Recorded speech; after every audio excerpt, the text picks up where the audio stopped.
बच्चों, आज फिर से स्वागत है आपका इसके ऐसी ऑनलाइन क्लासेस में। आज हम वह चीज डिस्कस करेंगे, वह चीज क्लियर करेंगे जो हमने वर्ब की डेफिनेशन में पढ़ी थी। हमने वर्ब की डेफिनेशन में पढ़ा था बच्चों कि वर्ब क्या होता है। तो हमने वर्ब के फंक्शन के बेस पर उसकी डेफिनेशन बनाई थी। तो हमने जो वर्ब का फंक्शन बनाया था, वर्ब का जो कार्य बताया था, पहला कार्य हमने वर्ब का बताया था स्टेट ऑफ बीइंग बताना, स्टेट ऑफ बीइंग। ये वर्ब का काम किसी की अवस्था के बारे में बताना। दूसरा कार्य हमने बताया था पोजीशन के बारे में बताना, स्टेट ऑफ पोजीशन, किसी वस्तु के अधिकार के बारे में बताना। वर्ब का जो तीसरा काम था वह था, जैसे कि हम लोग हिंदी में पढ़ते आए बचपन में, किसी कार्य का जिन शब्दों से किसी कार्य का करना या होना पाया जाता है। तो करना मतलब डूइंग, जो यहां हमने लिखा हुआ है, और होना मतलब हैपनिंग। ऐसी क्रियाएं जो अपने आप हो जाती हैं। तो जो तीसरा फंक्शन था उसका डूइंग, क्रिया का तीसरा फंक्शन था डूइंग, और क्रिया का चौथा फंक्शन था, वर्ब का चौथा फंक्शन था हैपनिंग। स्टेट ऑफ बीइंग और स्टेट ऑफ पोजीशन को हम अच्छी तरीके से बच्चों समझ चुके हैं। स्टेट ऑफ बीइंग के लिए is are am was were use होता है, पोजीशन के लिए हैज हैव हैड यूज होता है। उसके बाद हमने डिटेल में ट्रांसिटिव वर्ब जाना, इंट्रांसिटिव वर्ब जाना क्या होता है। अब जो हमको दो चीज और समझना है, क्योंकि इसको अगर हम बेसिक चीजें अगर हम यहीं से समझते हुए चलेंगे तो ज्यादा बेहतर रहेगा हमारे लिए। और अगर हम इस चीज को यहीं छोड़ के आगे बढ़ जाते हैं तो हो सकता है आगे हमें कोई दिक्कत हो समझने में चीजों को। तो आज हम ये चीज समझ रहे हैं कि डूइंग वर्ब्स क्या होती हैं और हैपनिंग वर्ब्स क्या होती हैं। कहने में तो हम लोग बहुत बचपन से कहते चले आए कि जिन शब्दों से किसी कार्य का करना या होना पाया जाता है क्रिया कहलाती है। लेकिन ये करना या होना होता क्या है, पहले हम हैपनिंग वर्ब समझेंगे।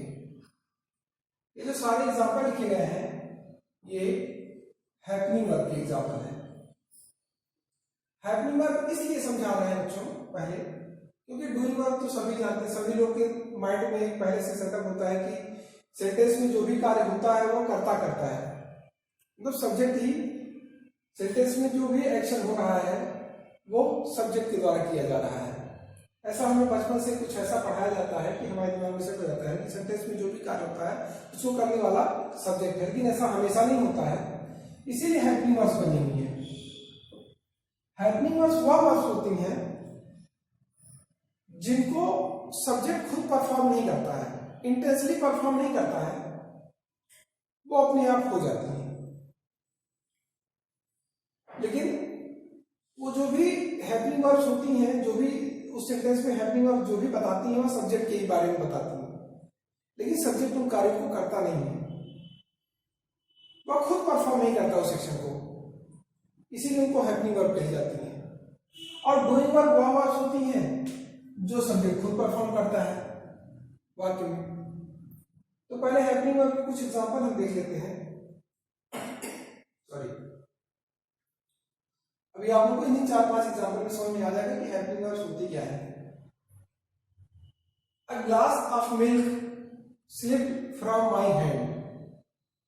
ये इसका तो अगर हिंदी में अगर आप इसका मीनिंग निकालेंगे तो सीधा सा मीनिंग है कि एक ग्लास दूध मेरे हाथों से फिसल गया। एक ग्लास ऑफ मिल्क,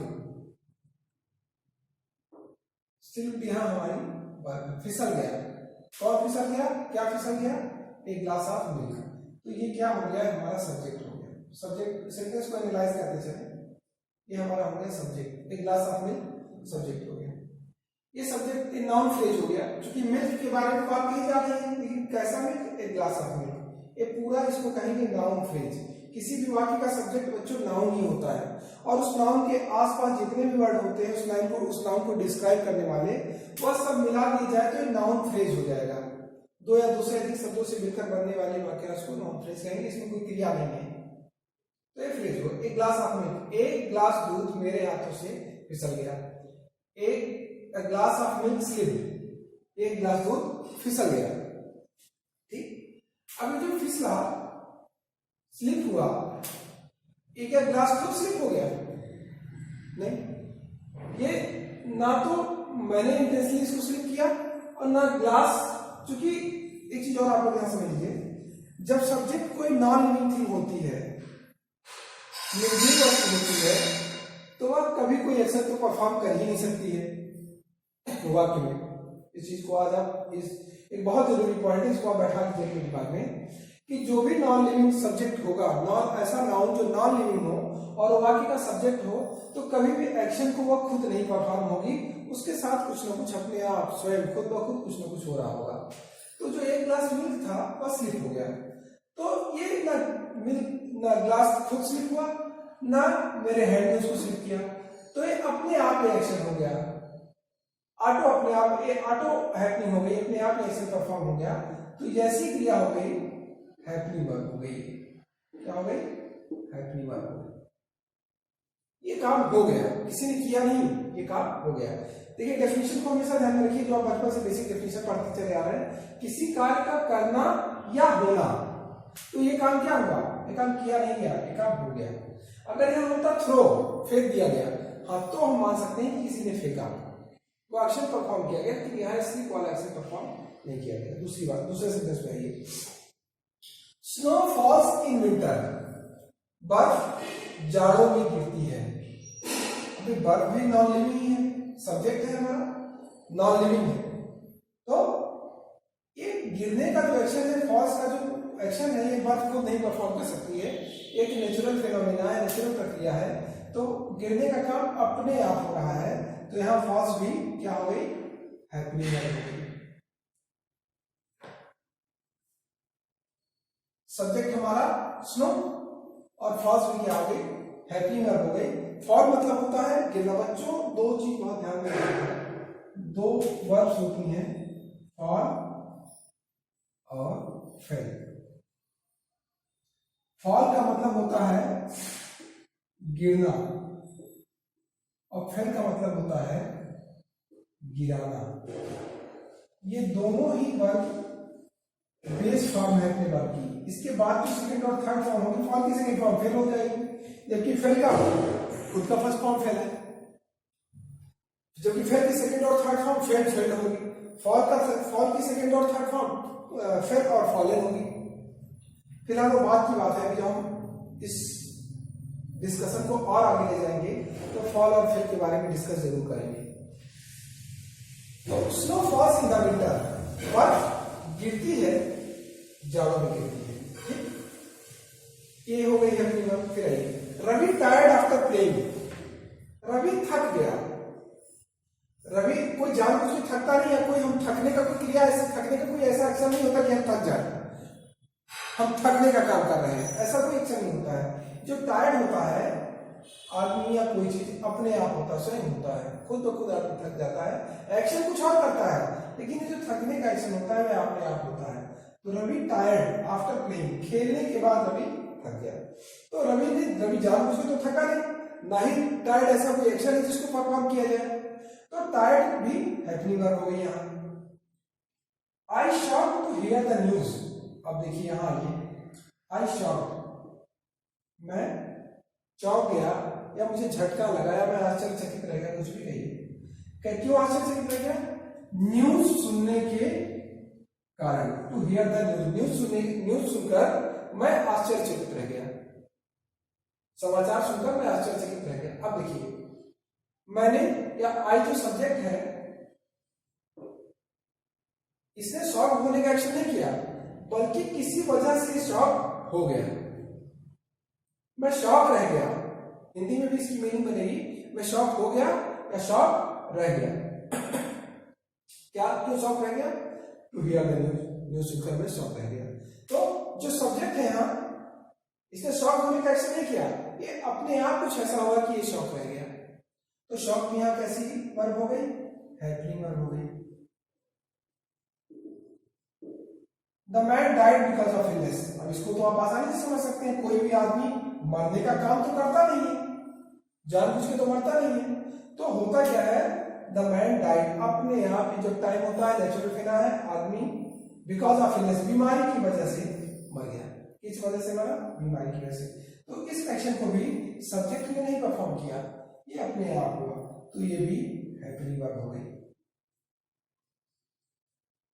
बच्चों एक चीज ध्यान दीजिएगा, इस पांचों सेंटेंस में जो भी एक्शन हो रहा है, वर्ब द्वारा जो भी एक्शन शो किया जा रहा है, वह सब्जेक्ट इंटेंशनली नहीं कर रहा है, खुद नहीं कर रहा है। स्लिप्ड होना अपने आप हो गया, स्नोफॉल्स नेचुरल फिना है, हुई अपने आप बर्फ गिरती है।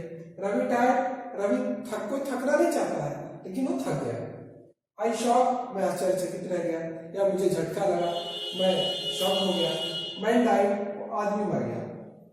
तो ये जो चारों पांचों एक्शन है, ये कोई सब्जेक्ट या कोई नाउन खुद कुछ नहीं करना चाहता या खुद कुछ नहीं कर रहा है, ये अपने आप में चीजें हो जा रही हैं। ठीक, एक और जो इंपॉर्टेंट चीज है, देखिएगा जितनी भी हैपनिंग वर्ब्स होती हैं वो सारी हैपनिंग वर्ब्स इंट्रांसिटिव होती हैं, वह अपनी बात ऑब्जेक्ट नहीं लेती हैं। ठीक, इसीलिए देखिए जितने भी वाक्य हैं इन सब के बाद एक प्रीपोजिशन आया है और उसके बाद प्रीपोजिशन का ऑब्जेक्ट आया है। यहां भी देखिए प्रीपोजिशन आया है, प्रीपोजिशन का ऑब्जेक्ट आया है, यहां भी प्रीपोजिशन आया है, प्रीपोजिशन का ऑब्जेक्ट है। यहां तो खैर नाउन है, क्या कहते हैं, सॉरी इन्फिनिटिव है, जिसके बारे में हम बाद में पढ़ेंगे। जो ये पूरा एडवर्ब फ्रेज है। आई शॉक, मैं क्यों शॉक हुआ, व्हाई, तो व्हाई का एक रीजन बता रहा है, एडवर्ब फ्रेज है। समाचार सुनकर मैं शॉक रह गया, तो ये पूरा क्या हो गया, एडवर्ब फ्रेज हो गया, एडवर्ब फ्रेज ऑफ रीजन। देखिए जो भी वाक्य आप करिए, जो भी वाक्य आप समझिए, उन सभी वाक्यों को बाकायदा एनालाइज करते चलिए। हर सेंटेंस को एनालाइज करने की आदत डालिए। कौन से सेंटेंस में कौन सा वर्ड क्या काम कर रहा है, उस वर्ड का स्टेटस क्या है, वर्ड की पार्ट ऑफ स्पीच कौन सी है, उस वर्ड का वहां क्यों यूज किया गया है। जब आप इन चीजों को समझने लगेगा तो आप इंग्लिश ग्रामर को भी अच्छी तरीके से समझने लगेगा। The man died because of illness, यहाँ भी देखिए प्रीपोजिशन आया है, बिकॉज ऑफ, इसको कंपाउंड प्रीपोजिशन कहते हैं, दो प्रीपोजिशन से मिलकर बना हुआ है। क्यों आदमी मर गया, बीमारी की वजह से मर गया, तो ये भी एडवर्ब फ्रेज ऑफ रीजन हो गया। ये एडवर्ब फ्रेज ऑफ प्लेस इसको कह लीजिए। स्लिप हुआ, कहां से स्लिप हुआ, from my hand, adverb phrase of place हो गया। Snow falls in winter, adverb phrase of time हो गया, कब गिरती है बर्फ, विंटर में गिरती है। रवि टायर्ड आफ्टर प्लेइंग, कब रवि कब थका, खेलने के बाद, तो ये भी एडवर्ब फ्रेज ऑफ टाइम हो गया।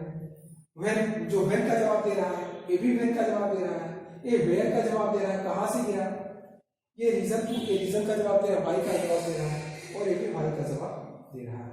तो कहने का मतलब ये है कि जितनी भी हैपनिंग वर्ड्स आपको आगे चल के मिलेंगी, ये भी हमने 5 एग्जाम्पल आपको बताए। आगे आप इंग्लिश पढ़िए, बुक पढ़िए, या ग्रामर की कोई भी बुक पढ़िए, या जो भी चीजें आप पढ़िए, तो आप उसमें देखिएगा, आप खुद भी जब सेंटेंस को एनालाइज करिएगा तो अब आपके दिमाग में चीज आ जाना चाहिए कि जो सेंटेंस में वर्ब आई हुई है वह हैपनिंग है या डूइंग है।